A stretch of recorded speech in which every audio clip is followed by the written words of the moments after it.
Buenos días, el día de hoy vamos a estudiar la herencia ligada al sexo como otro tipo de cruces genéticos de los cuales Mendel no habló directamente porque en su época no se sabía todavía el término de cromosomas, que es a lo cual nos vamos a referir en este momento. El tema de herencia ligada al sexo va a estar relacionado entonces con todos aquellos patrones de herencia que van ligados a los cromosomas sexuales. Por eso se habla de lo que viene siendo el sexo, ¿de acuerdo? El sexo masculino o el sexo femenino. Para poder entender esto un poco mejor debemos recordar lo que son los cromosomas. Los cromosomas van a ser la forma en que el ADN se empaqueta para poder ser almacenado en el núcleo en el momento de que se dividan las células en mitosis o en meiosis. ¿Qué ocurre con los cromosomas? En el caso de la especie humana, nosotros tenemos 22 pares de autosomas o cromosomas o cromosomas somáticos que codifican para toda aquella información o que contienen toda la información genética que está relacionada con lo que viene siendo nuestros caracteres que no están asociados al sexo, ¿okay? Es decir, toda la información menos la sexual.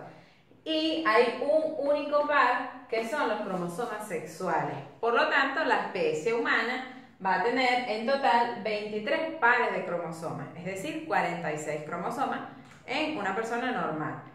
¿Qué ocurre entonces con este único par de cromosomas sexuales? Vamos a tener, para el caso de las mujeres, vamos a tener un par sexual que está distinguido por dos cromosomas X, es decir, XX es la mujer.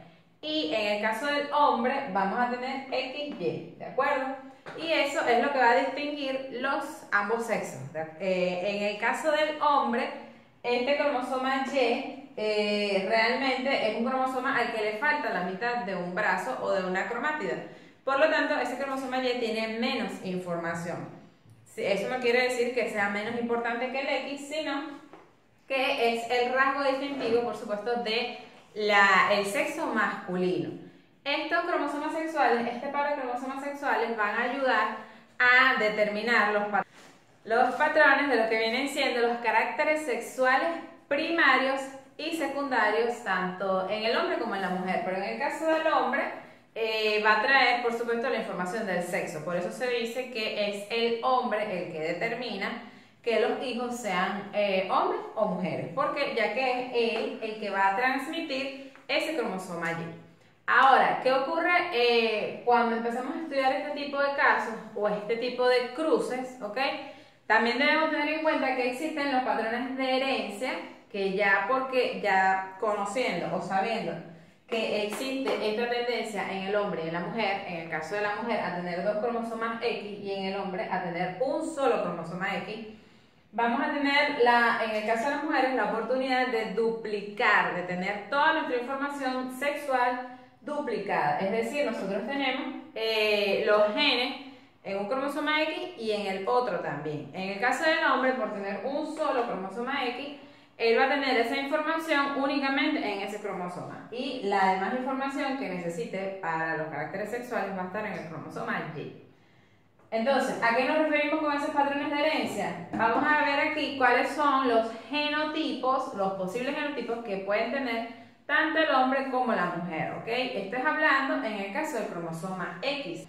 Para que la mujer sea homocigota, ambos cromosomas deben tener pueden ser homocigoto dominante o puede ser homocigoto recesivo. Y cuando es heterocigoto va a ser porque tiene un carácter o un gen dominante y el otro es recesivo. Recuerden que el heterocigoto se refiere a cuando tiene los dos tipos de alelos, tanto el dominante como el recesivo. Pero en el caso del hombre se denomina hemicigoto, debido a que él tiene un solo cromosoma X, él no puede, como les dije, tener la información duplicada, por lo tanto él no tiene otro cromosoma X para comparar esa información. Por lo tanto, él no puede ser ni homocigoto ni heterocigoto, sino se le denomina de una manera diferente y ahora será hemicigoto. Ahora vamos a ver cómo se transmiten algunos trastornos ligados al cromosoma X. Entre los trastornos que vamos a ver, vamos a estudiar dos que son unos casos muy comunes en este tipo de herencia. El primero de ellos es el daltonismo. El daltonismo es una enfermedad o una condición que tienen las personas que son dificultades en la visión, donde se confunden los colores. Por lo general es el rojo con el verde, pero hay una variedad o una gama de tonos que las personas con daltonismo pueden confundir o no pueden distinguir, ¿ok? También se le dice ceguera a los colores, a ciertos colores. Entonces, el otro trastorno que se estudia en este tipo de casos es la hemofilia. La hemofilia es una enfermedad que dificulta la coagulación de la sangre porque no se codifican algunos factores de coagulación. Por lo tanto, la persona puede tener sangrados repentinos o si con cualquier herida leve puede sangrar mucho más que una persona normal y por supuesto puede llegar a ser mortal si no se trata adecuadamente el tratamiento que indique el médico. ¿Qué ocurre con este tipo de trastornos? Que están ligados al cromosoma X y se sabe que son trastornos que son de herencia ligada al sexo. Ambos son trastornos recesivos ligados al sexo, ya que se necesita que ambos genes o ambos cromosomas, en el caso de la mujer, estén presentes para que se pueda dar la enfermedad. Por eso es que estas dos enfermedades son más frecuentes en hombres que en mujeres. Sin embargo, sí se puede conseguir mujeres con estos trastornos y para eso vamos a ver más adelante los árboles genealógicos donde se puede evidenciar que sí, las mujeres también sufren de estos trastornos. Entonces, en esta tabla vamos a conseguir los fenotipos y genotipos con los que vamos a trabajar para realizar este tipo de ejercicios, los que vamos a ver a continuación. Primero vamos a conseguir los diferentes fenotipos que se pueden dar en una persona cuando hablamos de trastornos ligados a X, ¿ok? De esta herencia ligada al sexo. Vamos a tener individuos sanos, individuos enfermos e individuos portadores. ¿Qué ocurre? Va a ser diferente en el caso del genotipo del hombre y de la mujer. Como ya vimos, el hombre va a tener un genotipo o unos cromosomas sexuales XY. Si un hombre está sano, su único cromosoma X no va a presentar el defecto. En este caso podemos estar hablando de hemofilia o podemos estar hablando de daltonismo, que son los dos casos que vamos a tratar. Entonces, ese único cromosoma X no presenta el defecto, mientras que el hombre enfermo debe presentar ese defecto en ese cromosoma X y ya con tenerlo, pues obviamente va a estar enfermo, independientemente si el cromosoma Y lo manifiesta o no, porque realmente estos son trastornos que no van a estar en el cromosoma Y. Solamente con el cromosoma X ya es suficiente para que esa persona se considere que está enfermo. ¿Por qué? Porque ya él va a manifestar los síntomas de esa enfermedad. Y en el fenotipo portador, en el caso del hombre no existen hombres portadores. El hombre puede estar sano o puede estar enfermo. Sin embargo, en la mujer sí vamos a tener los tres fenotipos porque nosotras tenemos los dos cromosomas X. Como les dije, nosotras podemos ser homocigotos o heterocigotos. ¿Cómo es homocigoto? Cuando nuestros dos cromosomas X están sanos, en este caso, ¿por qué? Porque ambos son iguales, ninguno de los dos cromosomas X manifiesta ese defecto. Y también podemos ser homocigotos en el caso contrario, que ambos cromosomas estén dañados o presenten el defecto, por lo tanto también se considera homocigoto. En este caso no vamos a hablar de homocigoto dominante y recesivo, porque aunque realmente sí este vendría siendo recesivo, este vendría siendo dominante, pero para no enredarnos tanto, vamos a trabajarlo los dos como homocigotos, ¿ok? Entonces es homocigoto cuando está sana, porque ninguno de los dos cromosomas está dañado. Es homocigoto cuando está enferma.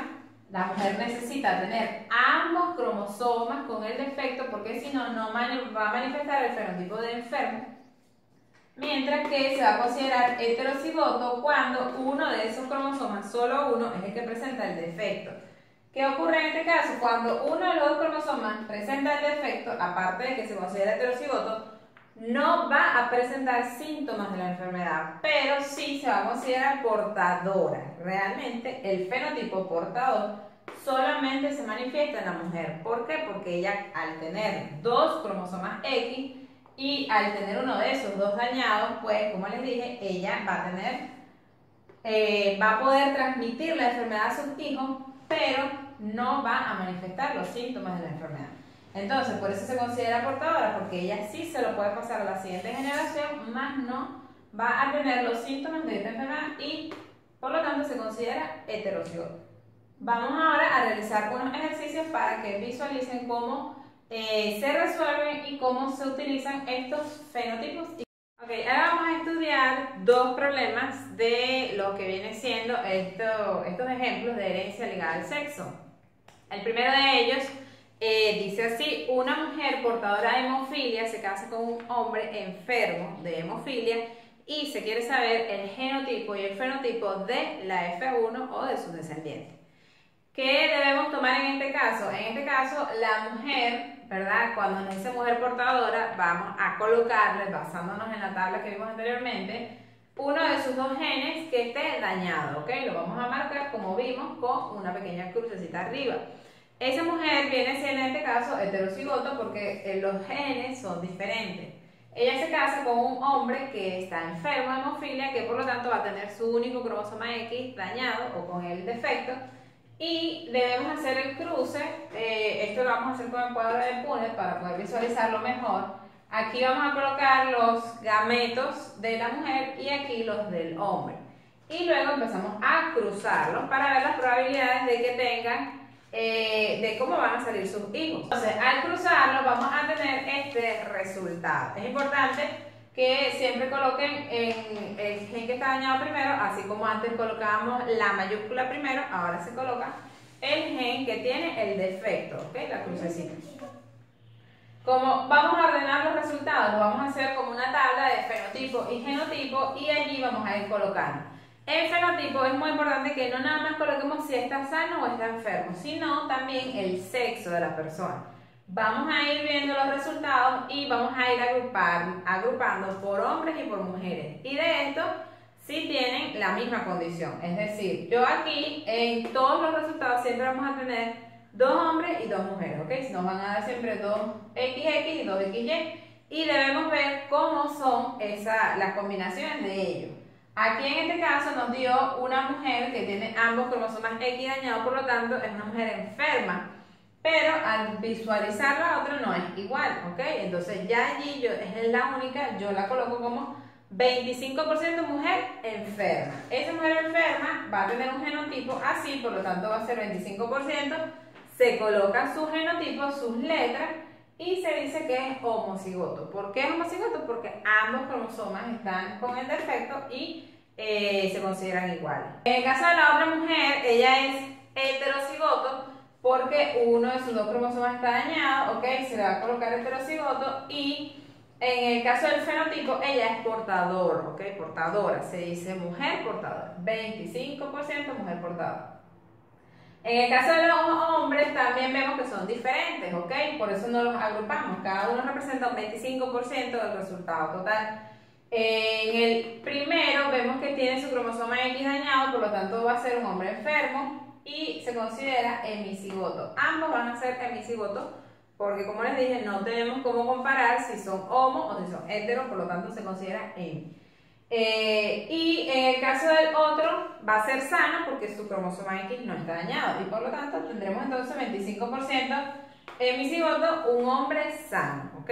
Esta es la forma en que debemos ordenar nuestro procedimiento, ¿ok? Y nuestros resultados para poder expresarlo en el momento en que nos estén pidiendo algún problema. Por otro lado, otro tipo de problema, supongan ustedes ahora que no es de hemofilia sino de daltonismo, pero la forma en la que vamos a trabajar va a ser la misma. ¿Qué tenemos aquí? Una mujer sana se casa con un hombre daltónico y se quiere conocer el genotipo y el fenotipo de sus hijos. Ahora aquí vamos a hacer nuestro cuadrito y como vemos, los dos cromosomas de la mujer son sanos, ¿ok? Y el del hombre está dañado, por lo tanto aquí cuando tenemos el resultado las mujeres nos dan iguales y los hombres también, por eso sí los podemos agrupar. Y ahora vamos a tener el fenotipo 50% mujeres portadoras, porque ambas son portadoras, y 50% hombres sanos. ¿Qué va a pasar en el caso del genotipo? Pues colocamos las letras o las combinaciones de lo que viene siendo sus cromosomas sexuales. 50% es así y se considera heterocigoto en el caso de la mujer porque su cromosoma X está dañado, y 50% hemicigoto en el caso del hombre porque está sano. Hasta aquí vendría siendo lo que es la resolución de los problemas. Por supuesto hay otros ejemplos, nos pueden dar en el problema los resultados para poder sacarlo desde el principio. Si nos dicen en un cruce da 50% mujer portadora y 50% hombre sano, determine el genotipo y fenotipo de sus padres. Siempre que nos digan así un problema, debemos saber que igual debemos hacerlo todo. No es simplemente decir, ay, este es el genotipo. Yo debo hacer el cruce para confirmar estos resultados y luego colocar mi tabla con los resultados, ¿ok? Responder la pregunta y hacer todo lo que nos esté pidiendo el problema y lo que ya sabemos que debemos hacer. Al igual que aquí, siempre debemos colocar fenotipo y genotipo. Muchas gracias por su atención.